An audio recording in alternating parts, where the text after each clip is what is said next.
Tonight, Buffalo Wild Wings, Lane and High, 5-7. Me and Jerry, Cardale Jones, raising money. Got a new BrewDog beer, Jerry. We do indeed. It's a Pilsner, and we unveil it officially today, but it's been in stores for a few days. So the Foundation beer. I like it. You can also get it at Kroger, Giant Eagle, Buffalo Wild Wings, The Shot.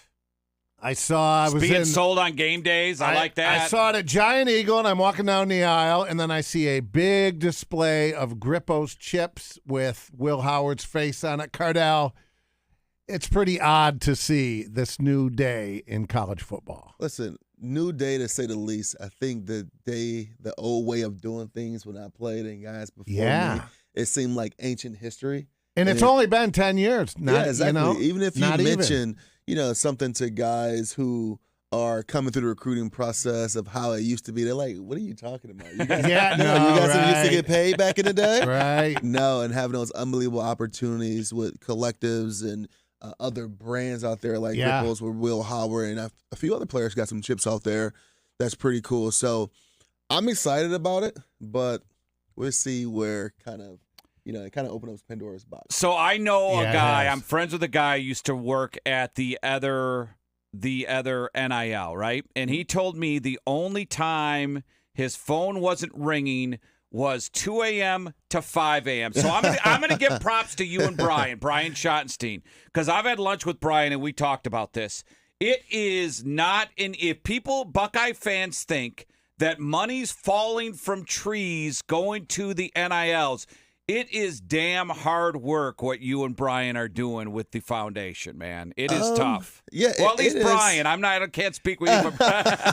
Well, it is. But I think great opportunities and great partnerships with companies like BrewDog has kind of eased that pain a little bit. As you guys know, we're a nonprofit, right? So all of it is fundraising. All of it is strategic planning. All of it is finding a way to get the fan base and everybody involved.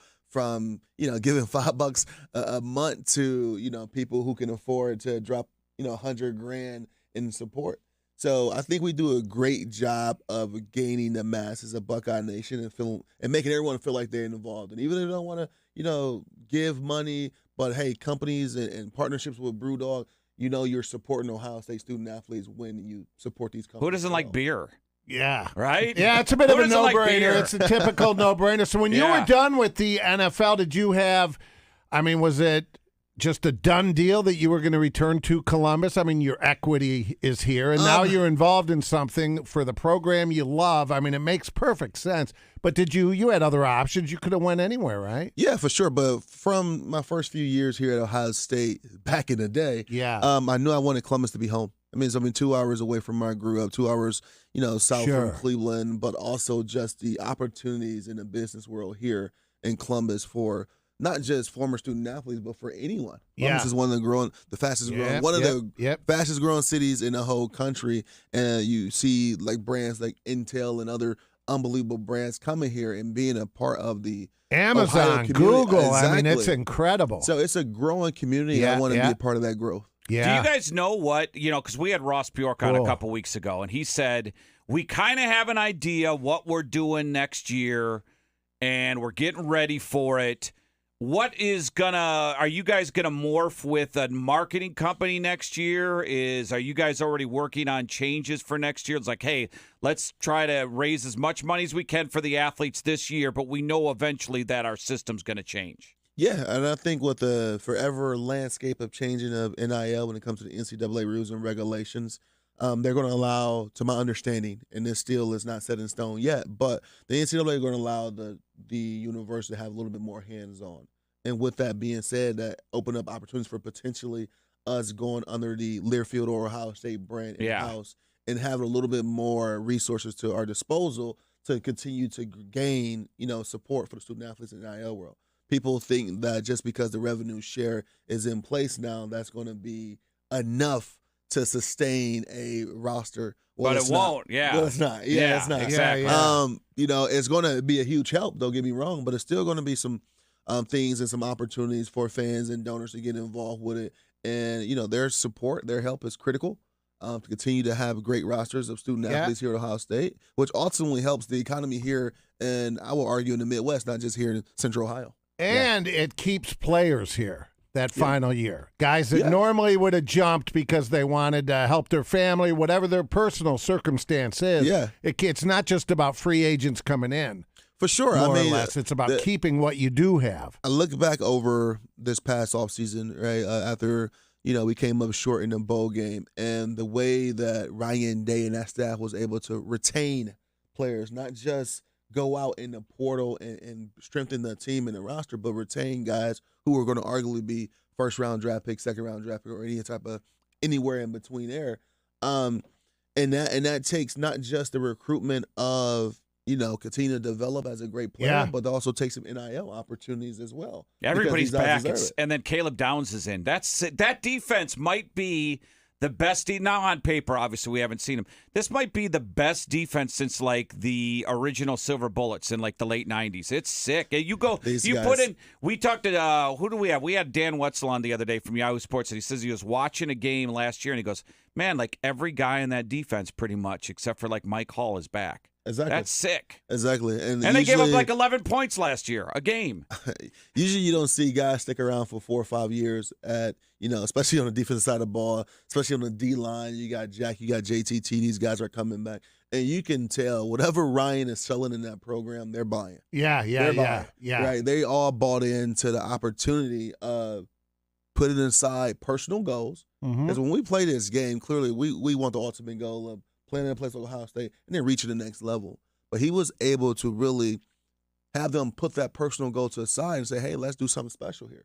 And I think definitely what's brewing up this offseason leading into next few days for the Akron game, I think it's going to be a special season. I think they're in trouble, Akron. I like Luke Montgomery said, I feel sorry for Akron last week. So I feel sorry for Akron. The reason why the line's 50 on that, or 42, whatever the hell it is. And you can meet Cardale Jones tonight, and we'll be with him at Buffalo Wild Wings on campus, Lane and High, from 5 to 7. We got prizes we're going to give away, but we're going to debut the new The Foundation beer tonight, and proceeds go to Ohio State, the football team and the basketball team tonight. So you like seeing a good product on the field and on the court, come drink some beer and then help out. And BrewDog always puts on a good product. So tell me about, because I've seen Will Howard play a few times at Kansas State, but I always say great players play better with other great players. And tell us a little bit about Will Howard. He lost some weight. He's a running quarterback. Tell us a little, because you get to see practices we don't. I wouldn't label Will as a running quarterback. I think he's a great quarterback that has the ability to beat you with his legs. I also had an opportunity last year, and we were calling one of his games CBS, and we caught a lot of his highlights versus Texas. And this guy, with a few more playmakers around him, they would have beat Texas. Sure. And by far the most talented locker room he has ever stepped foot in is this Ohio State one, and I think the playmakers around him, he has that ability to make those plays when nothing else is there. But I don't view him making many of those plays because you are stacked with playmakers from wide receiver to running back. So I think we're going to see a complete different Will Howard, a more I would say strategic approach to Will Howard of just letting his playmakers. I mean, you can dish the ball out 5 yards to one of these guys. They can take it 85 yards out the field. That's so true. So that's the great thing about playing quarterback at a place like Ohio State, was surrounded by so many great playmakers. I'm excited to see him play. I know it's just been practice, and spring game they didn't let him do as much as I would like to see his play, but he's a guy that everyone is continuing to rave about. He's a guy that clearly won the battle, a tough battle between Devin and the other young guys in that room. And I think, we'll see a different Will Howard, this point in this season. And Cardale, we've been hearing for months now how stacked, how loaded this team is. If there is a question about something on the team, what would it be? Is it Will Howard in the long ball? I heard somebody mention that, but I mean, are there any questions? There may not be. It may not be. I think you can always improve everywhere on a football team, but maybe it's up front on the offensive line because the way they ended the season last year, and not having so many returning guys this year, and then just the rotations of a depth. I think the starting 5 guys are going to be great. I think they all been here for at least 2 to 3 years, but I think when you talk about making a deep run, I mean, you got to remember, the national championship team this year will play 17 games. It's an NFL schedule, man. That's going to take some depth. Yeah. So maybe that's the question that people may have and knock on Ohio State right now because we just haven't seen that depth up front. But you can't argue the skilled players on both sides of the ball. Yeah, that begs the question, are we going to start seeing load management like the NBA only in college football where you're already in the playoff, you know you're going to be in, do you start resting guys? That's a great point. And I think I wonder. Yeah, that's a great point. And my concern, and I just mentioned it this past weekend on our show up in New York, is that, what does this do to rivalry week?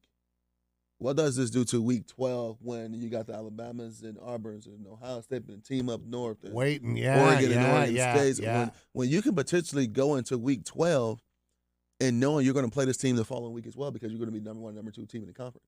Hey, I was going to ask you about the team up north there. The documentary came out yesterday, and let's not get into but does it cheapen what the rivalry a little bit when stuff's been going on for like 2-3 years and it's kind of like, boy, it's so intense that it got to that point, I guess.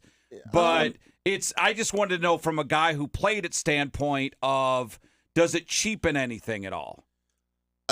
First and foremost, cheating is cheating. Let's start there. And if this was, any other university going through this, thank God it's not Ohio State. I had the same view because cheating is cheating. You question the integrity of the game and everything that these guys put on the line for some of the things that they were doing to gain an advantage on a football field.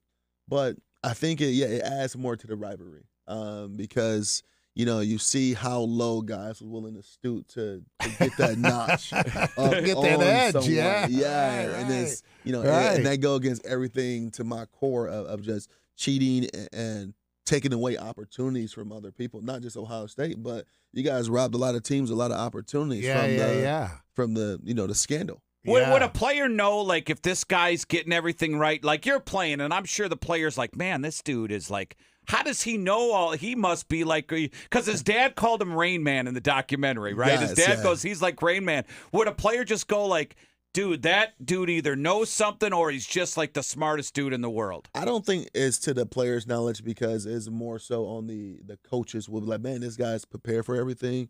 The players are out there playing that, snapping that situation right then and there. But I don't think people understand how much of an advantage or a disadvantage it puts the other team too when you know what they're going to run. Right. Just not saying, you might have better players or better luxury. talent. But when you got guys in the right position, don't get me wrong, these guys are Division I athletes as well. Yeah. So eventually, the guy with that competitive edge of cheating is usually going to win. But I remember 2 years ago, Ohio State was up in Ann Arbor playing a game, and me and Benny Wells was out in California. Fox was doing this cool kind of podcast style hosting, watching the game, commentating, and just giving our feedback. And I said, Jesus, it's like these guys are in Ohio State huddle. I was praising the team. I'm like, man, they are so well prepared for this. Only to find out. Yeah. So, and then it's all, I'm like, Jesus Christ. And I'm like watching. I'm like, they're checking, the Ohio State coming out in the formation. They check to the sideline. And CJ come and get his play. He get ready to make his adjustments. And the team up north was making their adjustments. I'm like, man, they're good. They're ready for this game. But I didn't think too much of it because when we were going through that time at Ohio State, we will have, team up north periods all year that we focus on something that they did well to prepare ourselves for 9 months down the road. Sure. So I thought they was preparing since, the year before or something. I don't know. But come to find out, they was doing some quote-unquote advanced scouting that ultimately is going to land them some type of punishment. You know what? I'm surprised that he's a board member for the foundation because you saw like Harbaugh would get into it with other coaches and he doesn't get along with people and he's just a different dude, right? I am so surprised Harbaugh and Urban didn't get into it at some point. You know what? I think with those two guys, knowing their personalities, I think not just themselves, but everyone around them did a great job of keeping them away from each other. I heard stories about those guys at the Big Ten Media Day. They wouldn't even be in the same room at the same time. And every time after a game, every time we lay that shellacking on them, it was all like, see you later. Usually you see coaches after games, embrace each other a little bit more than it's, it was cold. It was cold. So it was always a cold type of thing with Coach Harbaugh and Coach Meyer. And tell me, you mentioned your show, being in New York City, Fox. What's it like? You're a young guy. I mean, that's got to be pretty exciting. You still have an enthusiasm in the studio work. Yeah. I mean, you're on the inside of that. That's exciting as hell. Yeah, it's pretty cool. So yeah, up in New York with CBS Sports, and we just released a new College Game Day show on Saturdays that's airing this Saturday, 9 o'clock. So on CBS Sports. So I'm excited because, like you said, you get a chance to see all of the work that goes into a show, all of the work that goes into just a simple commercial, what happens in between commercials and how strict the time slots is to get your points across and all that stuff. So it's pretty cool, and it's fascinating to see that. Before I thought it was just getting up there and just talking ball, but it's a lot more Do than they just, that. right. How does it work behind the scenes? Does a producer email you during the week and go, hey, Cardale, we want you to watch all these clips, and this is what we're going to talk about segment 1. Here's a bunch of stats, and is that how it works? Exactly. So, but about the day before, we are usually calling a game. We do Inside College Football, so it's a pregame, postgame, halftime show. Exactly. I mean, that's show business. You're putting the show on. Seriously. Yeah. So we do the pregame, postgame, lights. halftime show of whatever game we're calling, but we also get throwback to the studio with highlights and shot sheets and things like that. So our main game, I'm focused on our main game, picking a few things that we're going to talk about. But when we get kicked back about, the Georgia and Alabama game, I got talking points for that as well. Well, they have Big Ten now, so you get to do the Big Ten games. That's the cool part about it, Yeah. being able to see Ohio State probably every week now and talk about those guys and seeing that kind of final product that they're going to put out here the next 3-4 days. It's pretty cool. But, yeah, the makeup and the suit and all bright that lights, stuff, man. No doubt about it. That's cool. It's a process. Did you ever think when you were playing, I mean, is your communications, is that your degree? No, it's not. But I always wanted to get into a space like this just because. He saw us at the Breakfast Club and just wanted to do it. Exactly. Show business is for me. Exactly. Unfortunately, they got to deal with my ugly face on TV. I'm more of a, people have told me I have a face for radio. So, so you're in the right chair. Well, you're in the right chair with us. Yeah, always welcome. I appreciate it. Hey, what's the weirdest thing? Because you're a super nice guy. You take pictures with people. Tonight, I'm sure you're going to be signing stuff for pictures. What's the weirdest item you have signed, or is there an elaborate item like a big boob, 8-foot Cardale Jones? I have signed I think it was a 3-foot Brutus before, which was pretty cool. It was all glass, and he had a lot of signatures on it. But I think the weirdest thing I've signed, and I wouldn't say weird, I would say the strange, unique. Weirdest, the most unique thing I've signed was a stuffed animal that that this person treated as it was real. So and they come up to me and tell me, hey, I want you to sign Tommy's shirt. And I'm just like, okay, where is it? She pulls out his bag, and he's like, Tommy, we watch every game together. And I'm like, whoa. And I'm a big movie guy. Now. And there was a movie about that, wasn't there? Yeah. So I'm thinking it's called The Boy. The movie is called The Boy. So I'm thinking hey, Tommy was a real boy. The doll's before gonna wink. He passed away, and his spirit is in his. Yes. That's the first thing I thought of. So I'm like, so best believe I'm freaking talking. Sorry, guys. Hey, Tommy, nice to meet you. Thanks for letting me sign this shirt. Because I'm thinking of you're super nice. Yeah, Tommy. I'm Tommy hungry. I'll buy him a drink. Yeah, exactly. Whatever Tommy wants. Tommy old enough to drink? There. It's Tommy old enough to drink. We got some BREWDOG Maybe beer we'll for get him. Tommy today. Let's get him some beer. My. Get him a 6-pack of the Foundation BREWDOG beer. Yeah, so I was pretty shaken up about that. And BREWDOG, nice hats here. Thank you, good sir. Nice. Yeah, these are sweet. Well, tonight, 5 to 7, Buffalo Wild Wings, Lane and High. Cardale's going to be with us. We got prizes. BREWDOG's going to be there. And here's the most important thing, man. Everybody in this city loves Ohio State athletics, and you want to continue to have great players, great teams, great moments in your life. Come out and support the cause. Yeah, right? for sure. And I think it does a great job of ultimately supporting not just Ohio State athletics. The city is great when Ohio State is great. Yeah, Ohio State athletics is great. I mean, I look at the last few years when we came up short versus the team up north, and you look at the vibe around the city, right? You look at the cancellations of restaurants and hotels, and the bars are not as packed, and memorabilia is not as bought. So it affects more than just the student athletes and helping them capitalize on their name, image, and likeness. the success of Ohio State football is a huge contributing factor of the growth of Columbus, Ohio. And the whole community comes together over. Exactly. You know, like we have so many things success. we have so many things that divide us. I think, you know, this is one of the things that ultimately bring us all together. I love it. All right, Tonight, BrewDog, man. we'll see you tonight, Thanks so 5 much, o'clock. man. Thank you.